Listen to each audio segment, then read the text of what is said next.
Yo, y'all know what it is, man. It's your boy Wild, live from Smoky Studio, and I got the salsa legend, Ismael Rosa, here in the building. How you doing, guys? You got that right.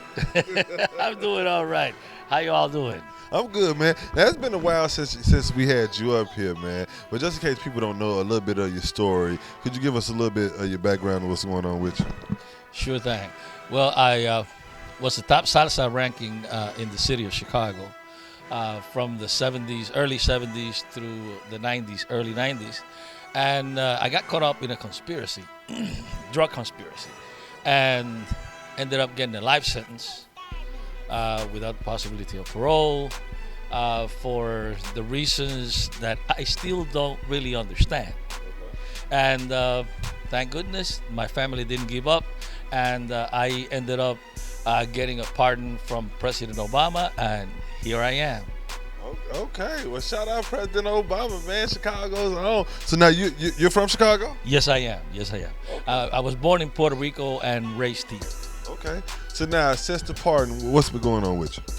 Well, I wrote a book that's getting ready to be published, and I'm also in the process of doing some recordings and coming up with some new tunes so that I can continue with my voice, the vocals, and the salsa spirit alive. Okay. Now, since your incarceration and you coming home, has the salsa changed since, when you first started, or is it just still the same old thing right now? Actually, the world is changing every day, and so it has changed a lot. Today, they choose to have smaller bands, smaller groups, and salsa is not really labeled for that kind of thing. It's supposed to be a big band thing. At least 3 brass pieces. You got at least 3 percussion pieces. You need a piano or a guitar and a bass, and you need singers, and you need all kinds of goodies and cowbells, and it's kind of like a mixture of jazz and funk, and it takes a lot to do that, and today, in today's world, everybody's kind of like trying to bring it down a little bit, but maybe I can come up and bring it back up again. I don't know. That's what I like to hear. That's what I like to hear. So is that some of your motivation behind your recordings right now? Yes. Of course, I had to do a lot of changing myself while I was in prison. 23 years is a long time, and I needed the Lord to help me out. So I ran to the Lord. He helped me out, and I'm also in the gospel field. So I'm doing a lot of different things. So wait, now is it a gospel salsa or just gospel in general? Like, 'cause I don't know, I never heard of that, so I wanted to make sure. I want to see if you're doing something new. So yeah, actually, yes. We did a concert recently where we opened up for a big artist that came in from Puerto Rico, and we were trying out the water, see how it would work. But yes, it's salsa, 100% uncut salsa. It's just that the words are gospel words, and it worked out really well. okay, it's real receptive. I like that. I like that. So that you came up with doing that during your time being locked up and stuff like that. Yes, of course, I'm still working with secular music, and I'm still singing just everyday songs, and I just kind of like stay strict, and avoid getting caught up. It's too easy to get caught up. You never know who is doing what and who has got a wiretap on him, and suddenly you're in prison. I had never been in jail before, and I ended up with a life sentence. I still don't know how. Damn. Wait, no, I feel you 100% on that. Like, yeah, no, just keep it straight business. We music, and that's it. I'm okay, and it ain't nothing wrong to praise what you believe in, man. Long as you're doing it right, I feel like, and you keeping it funky. I can't wait to check it out though. Now, writing this book. Now, was this book something you wrote during the time you was locked up, or is this something once you came home you decided to put your life story on paper? Actually, yeah, it's what happened, what took place before, during my court time, during my incarceration, and a little bit of when I first came out. So I wrote it after I came out. Yes, and it's brings a lot of things to light. Well, man, I can't. So you got a publishing date when that's going to drop, or is we just still working on that right now? It's still in the process of getting fixed up and put it together, and a matter of basically taking this out, move this from here, and checking this out, and making sure this is correct, so that we get a good thing going. Now, how was that being able to put your life story onto paper? Was that like a therapy for you?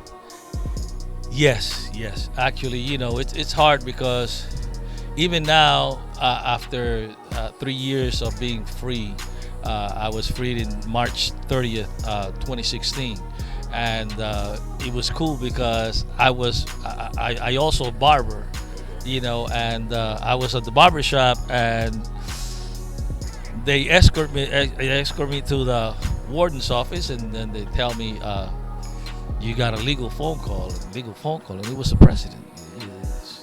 And my attorneys let me know that, hey, an hour ago the president signed your papers, and do you recognize this voice? And yes, I just pardoned you, and I'm like, what?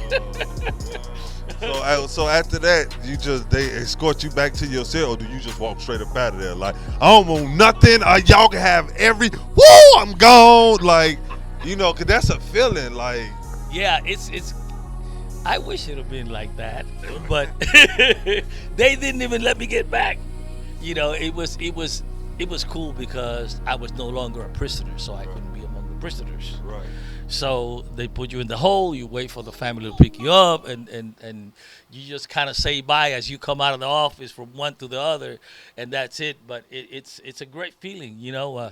1 second I was cold all over, and I'm still wake up in the middle of the night sometimes expecting a flashlight to see if you're still alive or not, and you wake up and you're looking for a flashlight that's not there, But it's adjustment is. It's a process, but with a good mind, and when you really set yourself to do the best for your life, and like in my case, the president was outraged at what happened to me, and so out of all the people that he released, I believe that I was the only one that got 100% immediate release. In other words, you're here now and you can no longer go over there. You got to go home, and that's the way it happened with me. So it's really an adjustment. I'm doing fine though so far. That's what I like to hear, man. That's what I like to hear. Now, if you're on any social media, anybody want to get in tune with you, how can they link up with you? Well, just look me up on Facebook. I'm public on Facebook, and actually, I just came back from Puerto Rico. I was. That's why I was kind of like. Okay, I see you. I see you. Okay, I need to go with you the next time, bro. You know what I'm saying. Yeah, the church I'm affiliated with. I'm a co-pastor at the church, and I'm affiliated with Pure in Heart Ministries, and we went to Puerto Rico to assist some of the people that are still living somewhere else because their home is no good. So we went over there, and we were able to fix 3 homes in 6 days, and so far that's number 58 out of a very small church of under 40 members, and that's really cool. Right, and because how would if somebody wanted to get involved with something like that, how could they, like, not being a member of the church, but they really wanted to go help, they had those type of skills and stuff like that, and they wanted to go down with your church, how would they be able to do something like that? Well, I tell you what, the best thing to do is look me up on Facebook, hook up with me, and I'll give you all the information necessary, because it's too much of it right now. Right. And I don't have all the paperwork immediately to tell you it's this and this and this.com. Okay. So, again, give me your Facebook so they can know. Well, Jibarito Salsa 2016 at gmail.com. Y'all get in tune with him right there. That's his Gmail. And what's your Facebook? Facebook is just Ismael Rosa, my name. Simple. Plain and simple. Get in tune with him. Y'all will see a lot going on. I like what you're doing, bro. Like, keep doing what you're doing, man. And I salute everything that you're doing around here. I salute you right here, man. From Urban Grind TV, it's your boy Wow, Smash Cash. We here with Ismael Rosa. Live from Smoky Studios. We out. Hi, this is Ismael Rosa, and you're watching Urban Grind TV.